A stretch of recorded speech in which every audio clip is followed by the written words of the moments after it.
Om Swastiastu, Namo Buddhaya, salam kebajikan, rahayu rahayu. Yang saya hormati Saudara Wakil Presiden Republik Indonesia, Saudara Gibran Raka Buming Raka, para pimpinan lembaga negara, Saudara Ketua Majelis Permusyawaratan Rakyat Republik Indonesia, Saudara Ahmad Muzani, beserta para wakil ketua dan seluruh anggota MPR RI yang saya hormati. Ketua Dewan Perwakilan Rakyat Republik Indonesia, Saudari Puan Maharani, beserta para wakil ketua DPR RI yang saya hormati, Wakil Ketua DPR RI Saudara Adis Kadir, Wakil Ketua DPR RI Profesor Sufmi Dasko Ahmad, Wakil Ketua DPR RI Saudara Saan Mustafa, Wakil Ketua DPR RI Saudara Cucun Ahmad Samsurizal, dan seluruh anggota DPR RI yang saya hormati dan saya banggakan. Ketua Dewan Perwakilan Daerah Republik Indonesia Saudara Sultan Bakhtiar Najamuddin, beserta para wakil ketua dan anggota DPD RI yang saya hormati. Ketua Mahkamah Agung Republik Indonesia Profesor Dr. Sunarto, Ketua Mahkamah Konstitusi Republik Indonesia Saudara Suhartoyo, Ketua Komisi Yudisial Republik Indonesia Profesor Amzulian Rifai yang saya hormati. Ketua Badan Pemeriksa Keuangan Republik Indonesia Saudari Isma Yatun yang saya hormati. Para Menteri Koordinator, para Menteri, Kepala Badan, Pimpinan Lembaga, Jaksa Agung, Panglima TNI, Kapolri, Kepala BIN, para Wakil Menteri, serta seluruh anggota Kabinet Merah Putih yang saya hormati. Yang terhormat, para pimpinan partai politik, Partai PDI Perjuangan, diwakili oleh Saudari Puan Maharani. Ketua Umum Partai Golongan Karya, Saudara Bahlil Lahadalia. Ketua Umum Partai Gerindra, hadir saya sendiri. Ketua Umum Partai Amanat Nasional Saudara Zulkifli Hasan. Ketua Umum Partai Demokrat Saudara Agus Harimurti Yudhoyono. Ketua Umum Partai Kebangkitan Bangsa Saudara Abdul Muhaimin Iskandar. Presiden Partai Keadilan Sejahtera Saudara Al-Muzammil Yusuf. Partai Nasional Demokrat diwakili Wakil Ketua MPR RI Saudari Lestari Murdiyat.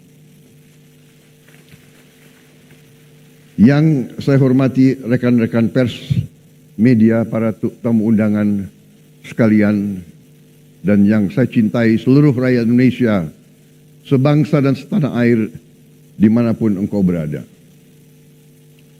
Hadirin sekalian yang berbahagia, saudara-saudara sebangsa dan setanah air, puji syukur kita panjatkan kehadirat Allah Subhanahu wa Ta'ala atas rahmat dan hidayahnya.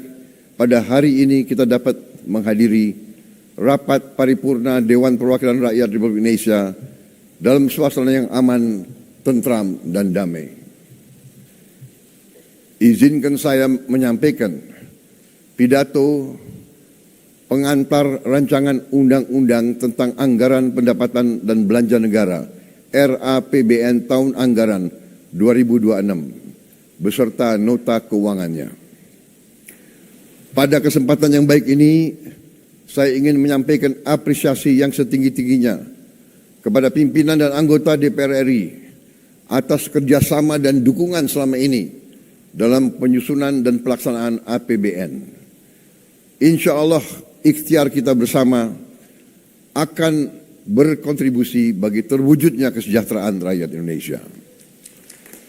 Pimpinan dan anggota Dewan yang saya hormati, hari ini saya berdiri di hadapan saudara-saudara untuk menyampaikan pidato pengantar rancangan APBN tahun 2026. Ini adalah APBN pertama yang saya rumuskan sebagai Presiden Republik Indonesia.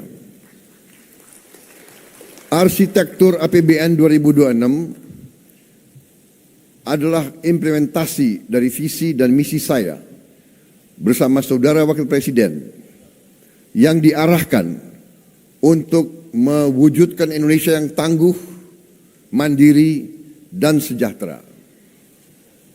Ketangguhan adalah fondasi terciptanya kemandirian dan kesejahteraan rakyat. Kita akan perkuat ketahanan di bidang pangan, energi, ekonomi, dan pertahanan. Sumber daya alam harus dikelola demi rakyat, bukan demi segelintir kelompok manusia Indonesia. Hilirisasi akan kita perluas, lapangan kerja akan kita ciptakan, nilai tambah harus kita maksimalkan, dan nilai tambah itu harus tetap berada di tanah air kita, Indonesia. Semua anak bangsa berhak maju. Pendidikan dan kesehatan harus merata. Pemerataan pembangunan kita lakukan dari Sabang sampai Merauke. 10 bulan pertama ini kita semua bekerja keras, bersatu padu mewujudkan cita-cita bangsa di tengah lingkungan global yang bergerak sangat dinamis, penuh ketidakpastian. Tensi geopolitik terus memanas. Perang fisik berada di mana-mana. Perang tarif menjadi ancaman bagi ekonomi global. Tata kelola dunia berubah drastis. Prinsip my country first menjadi semakin dominan, menekan ekonomi dan menimbulkan biaya tinggi bagi seluruh negara. Dengan dukungan semua komponen bangsa, pemerintah bersatu padu berjuang agar rakyat tetap terlindungi, ekonomi Indonesia tetap stabil, dan layanan publik dapat berjalan efektif. Hasilnya dapat kita rasakan sekarang. Ekonomi triwulan kedua 2025 tumbuh 5,12% year on year, membaik dari triwulan pertama 4,87%. Lebih dari setengahnya adalah kontribusi dari aktivitas konsumsi masyarakat yang meningkat 4,97%. Ekspor kita tumbuh kuat 10,67%. Nilai tambah dari hilirisasi menjadi penyumbang terbesar kuatnya ekspor kita. Kuatnya ekonomi menunjang peningkatan kesejahteraan rakyat. Tingkat pengangguran turun menjadi 4,76% di Februari 2025 dari 4,82% tahun lalu, dengan 3,6 juta lapangan kerja baru yang berhasil diciptakan. Tingkat kemiskinan ditekan menjadi 8,47%, terendah sepanjang sejarah.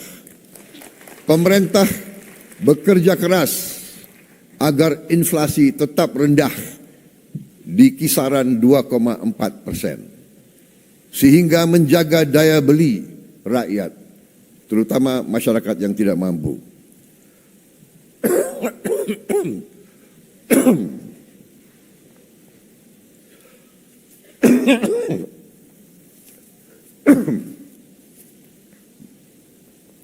Maaf, tadi pagi agak semangat pidato saya.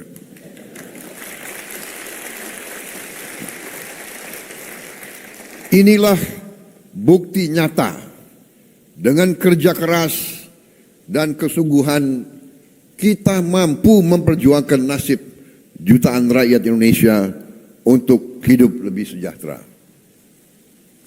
Optimisme dan kepercayaan investor terhadap kinerja dan prospek perekonomian Indonesia tinggi. realisasi investasi paruh pertama 2025 mencapai target APBN. Dan pasar saham kita pun menunjukkan perkembangan menggembirakan di tengah situasi global yang sangat tidak pasti. Berbagai program unggulan kita sudah dirasakan rakyat. Makan bergizi gratis hari ini telah mencapai 20 juta penerima manfaat. Cek kesehatan gratis sudah mencapai lebih dari 17 juta penerima manfaat. Revitalisasi sekolah sudah sampai lebih dari 13.000 sekolah dan madrasah.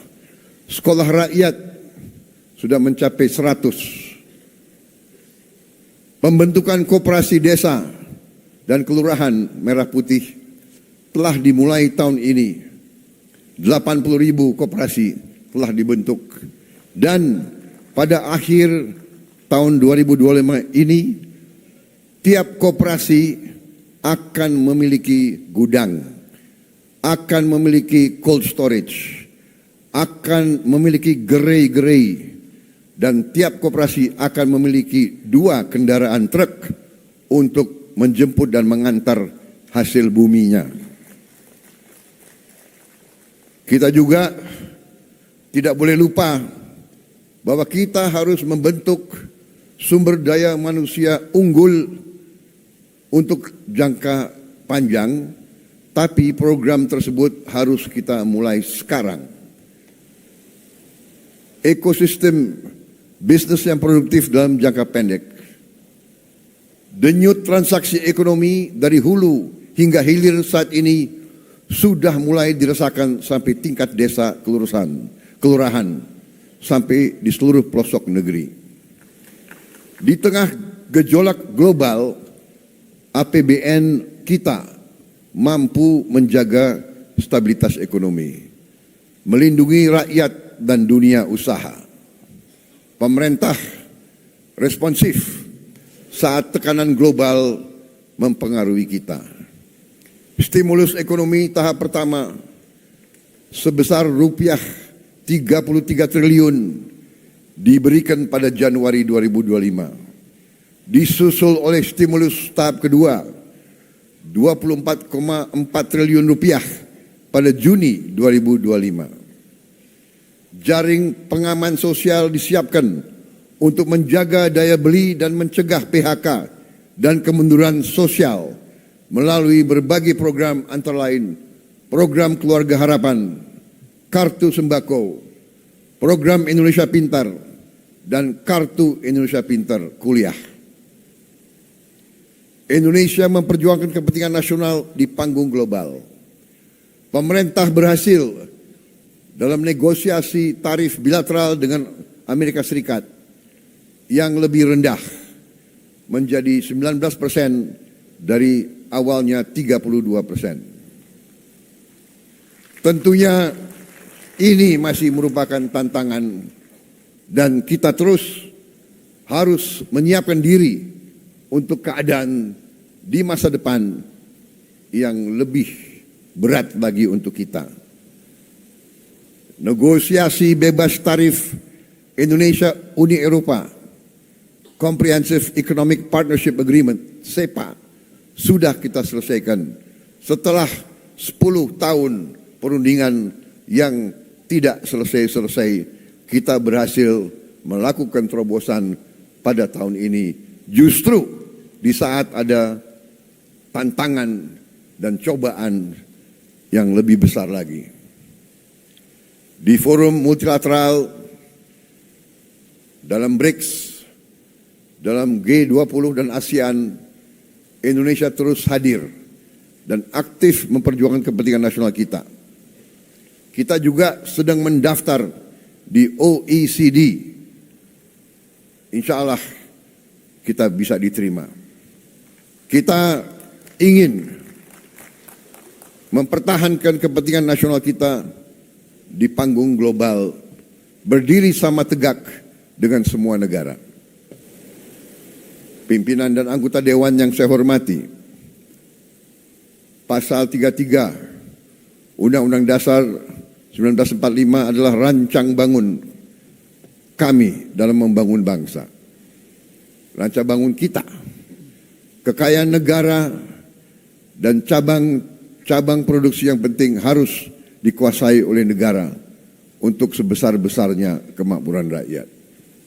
Artinya, negara harus hadir, melindungi mereka yang tidak mampu, menciptakan rasa aman bagi semua. APBN adalah instrumen untuk mewujudkan ekonomi tangguh, mandiri, dan sejahtera. APBN harus digunakan untuk sebesar-besarnya kesejahteraan rakyat Indonesia. RAPBN 2026 kita utamakan pada 8 agenda prioritas. Pertama, kita harus terus wujudkan ketahanan pangan sebagai fondasi kemandirian bangsa. Kita harus mencapai swasembada pangan, terutama beras dan jagung. Harga stabil, petani makmur, nelayan sejahtera, dan konsumen aman. Indonesia harus berdaulat dalam urusan pangan. Untuk itu kita akan cetak sawah baru. Kita akan salurkan pupuk bersubsidi yang tepat sasaran. Kita akan dukung bibit-bibit unggul, alat mesin pertanian modern, dan pembiayaan murah.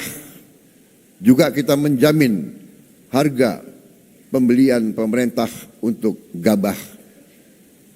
Saudara-saudara sekalian, untuk lumbung pangan dan cadangan pangan, rupiah 53,3 triliun kita siapkan.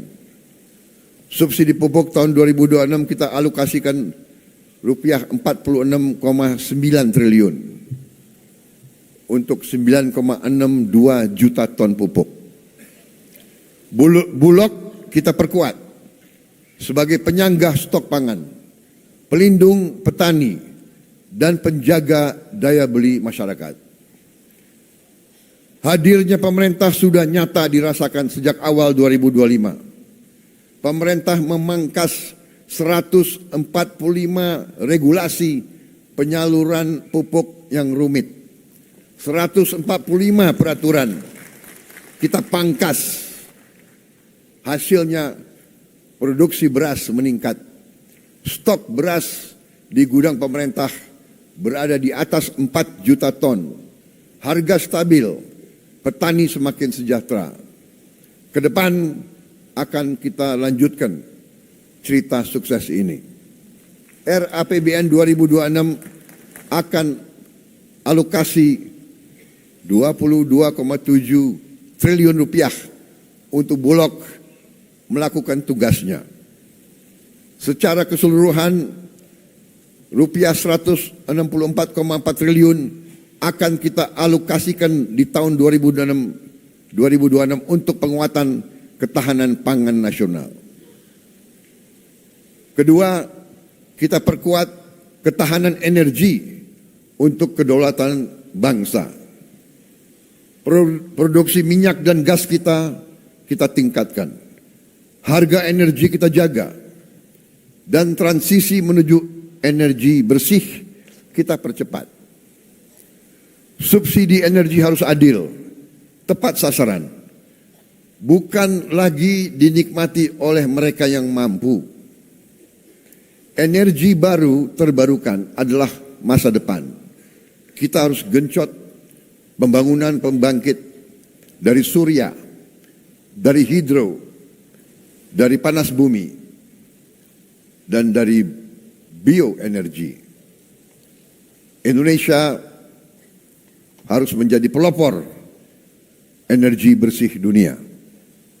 Kita harus capai 100% pembangkitan listrik dari energi baru dan terbarukan dalam waktu 10 tahun atau lebih cepat. Saya yakin hal ini bisa dicapai. dari target dunia 2060, kita bisa mencapainya jauh lebih cepat. Dan rakyat kita, dari kota hingga desa, harus menikmati energi yang terjangkau dan berkelanjutan. Berbagai dukungan APBN untuk penguatan ketahanan energi ditempuh melalui subsidi energi, insentif perpajakan, pengembangan EBT, serta penyediaan listrik desa. Secara keseluruhan di tahun 2006, dukungan fiskal pemerintah yaitu rupiah 402,4 triliun untuk ketahanan energi. Ketiga, kita bangun generasi unggul, anak-anak kita, melalui makan bergizi gratis. Generasi unggul lahir dari tubuh yang sehat, dengan gizi terpenuhi. Kita hilangkan stunting dalam waktu yang secepat-cepatnya. Program makan bergizi gratis telah dilaksanakan di seluruh provinsi dan terus dibangun agar menjangkau seluruh pelosok negeri. MBG kita targetkan mampu menjangkau 82,9 juta siswa, ibu hamil dan balita akan menerima manfaat asupan gizi optimal melalui satuan pelayanan pemenuhan gizi yang dibangun di seluruh pelosok negeri. Ke depan, program ini akan efektif memberi manfaat lebih luas dan optimal bagi masyarakat. MBG meningkatkan kualitas gizi anak-anak kita, kualitas SDM masa depan Indonesia, dan juga memberdayakan UMKM dan ekonomi lokal yang akan tumbuh semakin kuat, menciptakan ratusan ribu lapangan kerja baru, dan memberdayakan jutaan petani, nelayan, peternak, dan pelaku-pelaku UMKM. Alokasi anggaran untuk MBG tahun 2026 kita alokasikan sebesar 335 triliun rupiah. Keempat, kita wujudkan pendidikan bermutu. Pendidikan adalah senjata paling ampuh untuk mencetak SDM unggul yang berdaya saing global. Pendidikan adalah instrumen untuk memberantas kemiskinan. Pemerintah berkomitmen memenuhi anggaran pendidikan 20%, yaitu sekitar 757,8 triliun untuk tahun 2026. Terbesar sepanjang sejarah NKRI. Tapi kita harus waspada. Anggaran pendidikan harus tepat sasaran. Kita tingkatkan kualitas guru, perkuat pendidikan vokasi, selaraskan kurikulum dengan kebutuhan dunia kerja. Pemerintah menyiapkan beasiswa bagi siswa dan mahasiswa dengan program Indonesia Pinter untuk 21,1 juta siswa. KIP kuliah untuk 1,2 juta mahasiswa. Dan peningkatan kualitas fasilitas sekolah kampus dialokasikan sebesar 150,1 triliun. Untuk gaji guru, penguatan kompetensi dan kesejahteraan guru, serta dosen dialokasikan sebesar rupiah 178,7 triliun. Tunjangan profesi guru non-PNS dan tunjangan profesi guru ASN daerah disiapkan secara memadai. Sekolah rakyat dan sekolah unggul Garuda dan sekolah unggul Garuda Transformasi kita perkuat sebagai jembatan pembangkit harapan bagi anak-anak miskin untuk meraih pendidikan terbaik. Kita dorong LPDP untuk menyediakan beasiswa lebih masif lagi di berbagai universitas terbaik dunia. Tahun 2026 LPDP ditargetkan dapat memberi beasiswa sebanyak 4.000 mahasiswa. Semua untuk mewujudkan generasi cerdas, inovatif, produktif yang siap bersaing di panggung global. Kita harus mengejar ketertinggalan kita di bidang sains, teknologi, engineering, dan mathematics. Kelima, kita hadirkan kesehatan berkualitas yang adil dan merata. Pelayanan kesehatan adalah hak setiap warga negara. Anggaran kesehatan kita pusatkan memperkuat efektivitas dan memperluas akses layanan asuransi kesehatan dengan program jaminan kesehatan nasional. Anggaran kesehatan kita utamakan untuk meringankan beban masyarakat, merevitalisasi rumah sakit, mempercepat penurunan stunting, memberi bantuan gizi untuk balita dan ibu hamil, mengendalikan penyakit menular, menurunkan TBC, tuberculosis, melaksanakan cek kesehatan gratis. Dengan demikian kita dapat mencegah penyakit menjadi lebih berat, menghemat uang yang sangat besar dari rakyat, dari pemerintah. Kita tingkatkan semua fasilitas kesehatan. Masyarakat miskin dan rentan dijamin memperoleh layanan kesehatan yang berkualitas. Setiap tahun pemerintah menanggung sepenuhnya biaya asuransi kesehatan bagi 96,8 juta jiwa masyarakat miskin dan rentan. Secara keseluruhan, anggaran kesehatan tahun 2026 dialokasikan 244 triliun. Keenam, kita hidupkan perekonomian rakyat melalui penguatan koperasi desa, kelurahan merah putih. Desa kita bangun, koperasi kita bangkitkan kembali, usaha mikro, kecil dan menengah kita berdayakan, serta ekonomi lokal kita tumbuhkan. Desa dan kelurahan akan menjadi tulang punggung ekonomi kerakyatan. Kita akan percepat pembangunan desa mandiri, koperasi dan UMKM dengan berlandaskan semangat gotong royong. Tradisi kita, budaya kita harus kita gunakan dalam pelaksanaan ekonomi kerakyatan. 80.000 koperasi desa Kelurahan Merah Putih telah terbentuk dan siap bekerja mempermudah masyarakat desa mengakses sembako, logistik, pupuk, hingga layanan keuangan. Tidak boleh ada rakyat kita lagi yang pinjam uang dari rentenir dengan bunga yang tidak masuk akal. Lintah darah akan kita hilangkan dari bumi Indonesia. Pemerintah telah menyiapkan pendanaan murah melalui Bank Himbara agar koperasi desa Kelurahan Merah Putih dapat memperoleh akses pembiayaan dengan bunga yang rendah.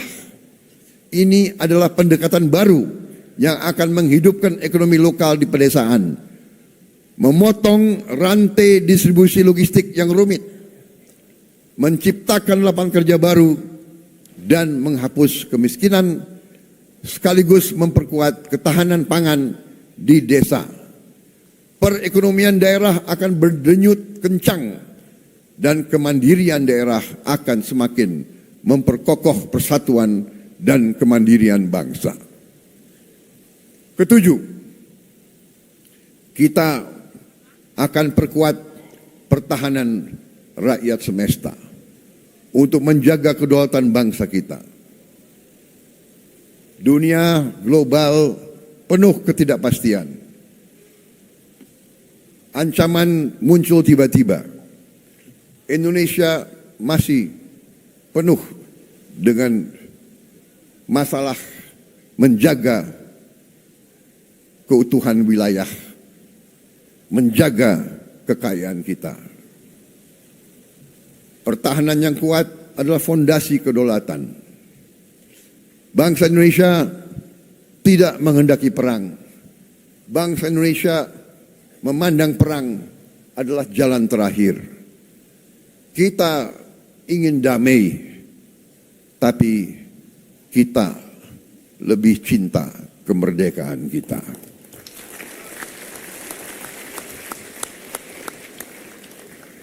Kita ingin damai, tapi kita mengerti sejarah manusia, mengajarkan kepada kita bahwa mereka yang tidak punya pertahanan yang kuat biasanya dilindas oleh bangsa-bangsa yang lebih kuat. Biasanya kekayaannya diambil, dirampok, dan itulah yang terjadi ratusan tahun kepada bumi Nusantara kita ini. Kita tidak mau lagi menjadi sapi perahan bangsa-bangsa lain. Saudara-saudara sekalian, riset dari Universitas Oxford menceritakan kepada kita bahwa mereka, Belanda yang memegang dan menduduki Indonesia, selama mereka duduki Indonesia, Nusantara, GDP per kapita mereka tertinggi di dunia. Artinya, siapa yang kuasai kekayaan Indonesia, GDP per kapitanya akan sangat tinggi, akan menjadi salah satu dari 3 atau 4 di dunia. Dan itu yang kita tuju. Kita harus kuasai, kendalikan, membela, dan mengelola semua kekayaan bangsa Indonesia. Untuk itu, kita harus modernisasi alat utama sistem pertahanan, memperkuat komponen cadangan kita. Kita berdayakan industri strategis nasional, serta kesejahteraan para prajurit patriot bangsa. Alhamdulillah, Yang Maha Kuasa telah memberi karunia kepada kita. Kita memiliki mineral-mineral yang disebut tanah jarang, rare earth. Kita memiliki semua rare earth yang ada di dunia kita miliki. Dan rare earth ini vital untuk kehidupan teknologi tinggi, untuk kehidupan modern, dan juga untuk pertahanan modern. Saudara-saudara sekalian, kita harus menciptakan sumber daya manusia yang unggul agar semua sumber daya alam kita bisa kita manfaatkan secepat-cepatnya. Kedelapan, kita percepat investasi dan perdagangan global. APBN sebagai katalis. Peran dan antara Indonesia dan swasta harus semakin diperkuat sebagai motor penggerak ekonomi. Melalui Danantara Indonesia kita perkuat investasi produktif dan mewujudkan Indonesia lebih kuat dalam rantai pasok dunia. Profesionalisme, kompetensi, dan integritas akan menjadi pijakan, didukung tata kelola, transparan, dan akuntabel.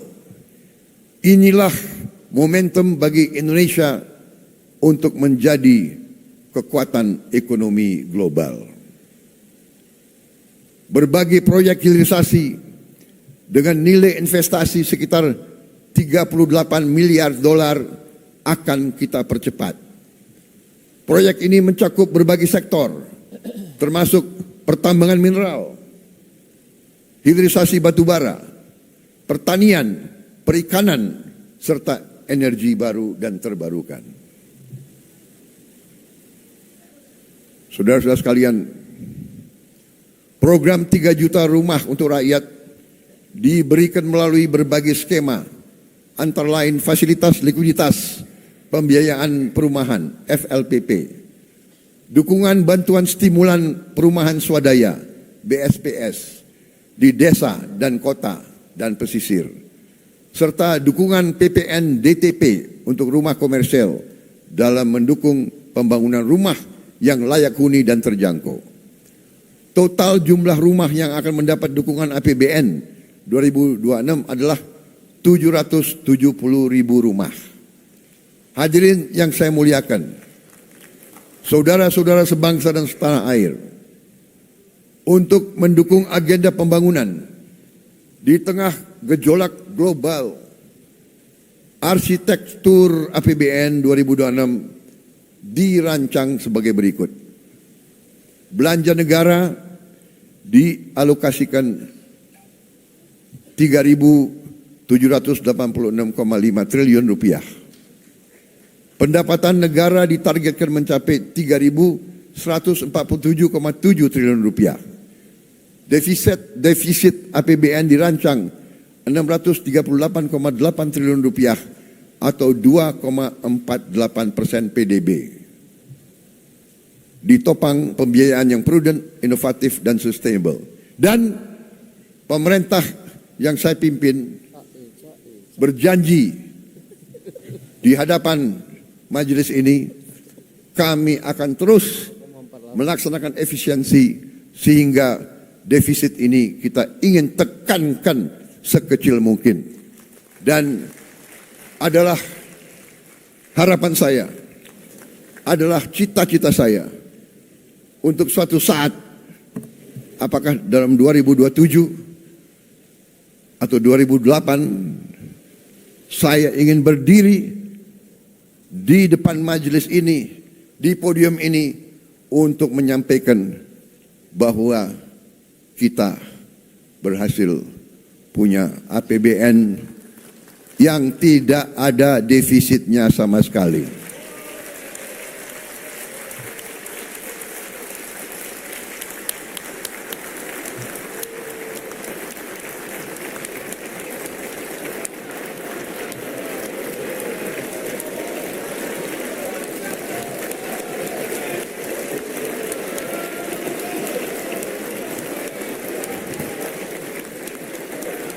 Kita harus berani. Kita harus berani dan kita harus bertekad menghilangkan kebocoran, menekan segala bentuk kebocoran, dan untuk itu saya minta dukungan seluruh kekuatan politik yang ada di Indonesia.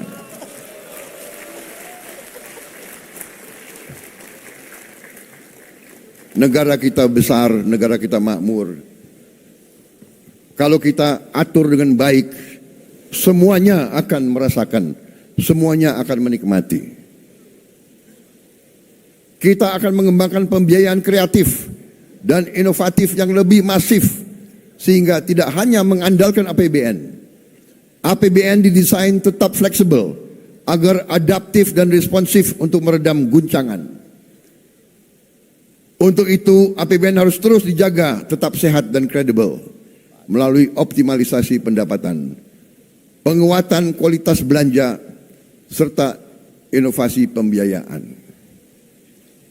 Optimalisasi pendapatan negara harus dilakukan secara konsisten. Pajak adalah instrumen untuk keadilan, untuk redistribusi pendapatan. Yang kaya bayar pajak, yang tidak mampu dibantu.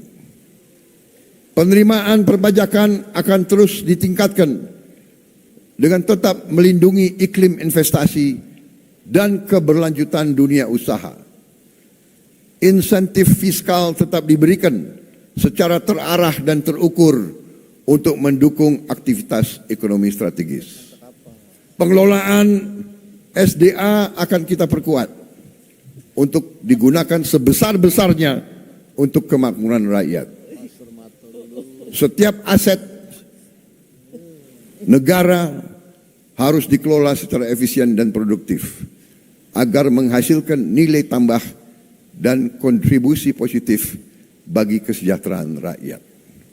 Dalam dunia bisnis, Dalam dunia usaha kita mengenal istilah return on asset. Dalam bisnis dikatakan bisnis itu baik dan berhasil kalau return on asset adalah sekitar 12%. Katakanlah konservatif 10%. Katakanlah untuk bangsa Indonesia cukup 5%. Saudara-saudara sekalian, aset yang dimiliki bangsa Indonesia yang berada di BUMN-BUMN kita, asetnya adalah senilai lebih dari 1.000 triliun US dollar.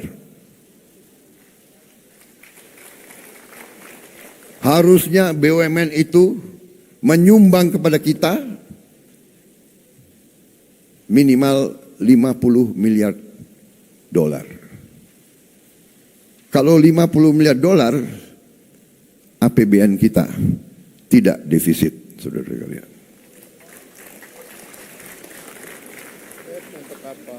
Karena itu, saya memberi tugas kepada Badan Pengelola Investasi dan Antara Indonesia untuk membereskan BUMN kita.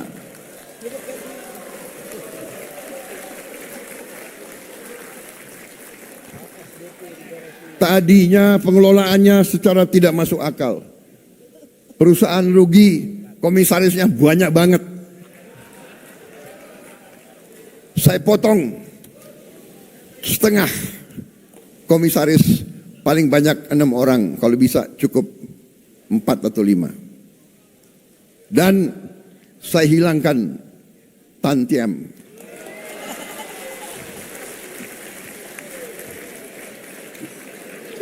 Saya pun tidak mengerti apa arti tantiam itu. Itu akal-akalan mereka saja. Dia memilih istilah asing supaya kita tidak mengerti apa itu tantian. Saudara-saudara, masa ada komisaris yang rapat sebulan sekali, tantiamnya 40 miliar setahun.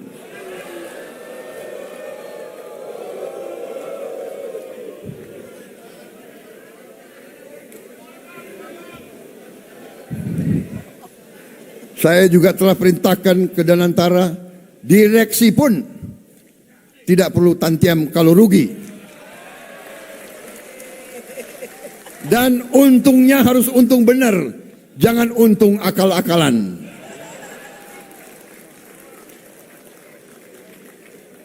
Kita sudah lama jadi orang Indonesia.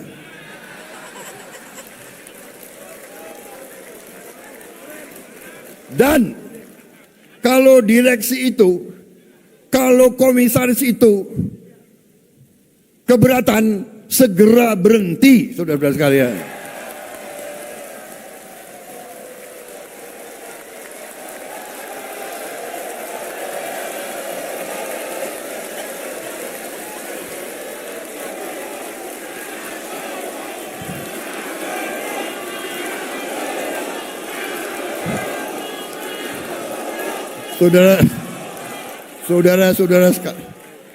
Saudara-saudara sekalian, pemilu masih lama.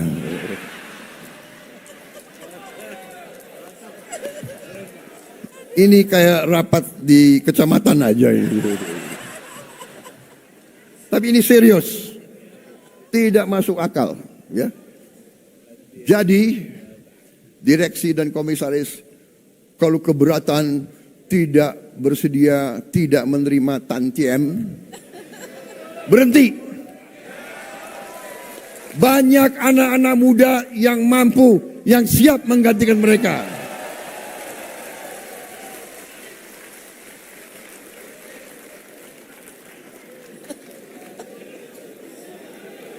Saudara-saudara sekalian, setiap rupiah Setiap rupiah uang rakyat harus kita jaga. Harus kita jaga. Jangan seenaknya main-main dengan uang rakyat. Jangan seenak-enaknya. Kualitas belanja negara harus terus kita tingkatkan. Kita terus mendorong efisiensi belanja. Saudara-saudara, setiap rupiah harus memberi manfaat yang nyata. Belanja operasional yang tidak efisien dipangkas. Belanja negara harus memberi manfaat, menciptakan lapangan kerja, memperkuat daya beli, dan meningkatkan kualitas layanan publik. Peran APBN didorong untuk lebih proporsional. APBN kita utamakan untuk pemenuhan kebutuhan dasar dan layanan publik terbaik untuk rakyat, untuk aktivitas ekonomi bernilai tambah yang tinggi dan memberi keuntungan komersial. Peran dan antara harus dioptimalkan, termasuk melibatkan swasta nasional dan global secara sinergis dan kolaboratif. Kedepan belanja negara, baik belanja pemerintah pusat maupun transfer ke daerah, didesain menjadi satu kesatuan, sehingga transfer ke daerah bukan satu-satunya instrumen untuk mewujudkan pemerataan ekonomi dan kesejahteraan bagi seluruh rakyat Indonesia. Subsidi energi dan bansos terus didorong supaya lebih tepat sasaran, berbasis pada data tunggal sosial ekonomi nasional. Pembiayaan APBN harus dikelola secara prudent dan inovatif. Kita harus prudent mengelola utang, defisit, dan rasio utang dijaga pada batas aman. Keberlanjutan fiskal jangka menengah panjang adalah jangkar bagi stabilitas ekonomi dan kesejahteraan rakyat. Kita akan terus mendorong skema pembiayaan yang lebih kreatif dengan memberdayakan peran dan antara dan swasta sebagai motor penggerak pertumbuhan ekonomi, penciptaan lapangan kerja, peningkatan investasi serta penguatan inovasi pembiayaan. Tidak lagi semua hal harus bergantung pada APBN. Pimpinan dan anggota dewan yang saya hormati, dengan pengelolaan fiskal yang sehat, disertai dengan efektivitas transformasi ekonomi dan peningkatan kesejahteraan rakyat, maka pertumbuhan ekonomi tahun 2026 ditargetkan mencapai 5,4% atau lebih. Inflasi terkendali di level 2,5%. Suku bunga SBN di kisaran 6,9%. Nilai tukar berada di kisaran rupiah 16.500 rupiah per dolar. Tingkat pengangguran terbuka tahun 2026 ditargetkan terus turun ke tingkat 4,44% hingga 4,96%. Angka kemiskinan kita turunkan ke 6,5% hingga 7,5%. Rasio Gini kita turunkan ke tingkat 0,377 sampai 0,38. Indeks modal manusia kita targetkan 0,57. Selain itu, indeks kesejahteraan petani dan penciptaan lapangan kerja formal ditargetkan meningkat. Pimpinan dan anggota dewan yang saya hormati, demikianlah keterangan pemerintah atas rancangan undang-undang tentang anggaran pendapatan dan belanja negara tahun anggaran 2026 beserta nota keuangan. Besar harapan kami pembahasan RAPBN tahun 2026 dapat dilakukan secara konstruktif dalam semangat gotong royong demi tercapainya cita-cita Indonesia merdeka, berdaulat, adil dan makmur. Semoga Allah SWT senantiasa memberi rahmat dan ridhonya kepada kita sekalian dalam melaksanakan tugas dan amanah seluruh rakyat Indonesia. Dirgahayu Republik Indonesia. Merdeka! Merdeka! Merdeka! Terima kasih. Wassalamualaikum warahmatullahi wabarakatuh. Salam, Om, Santi, Santi, Santi, Om. Namo Buddhaya, salam kebajikan, rahayu, rahayu. Terima kasih.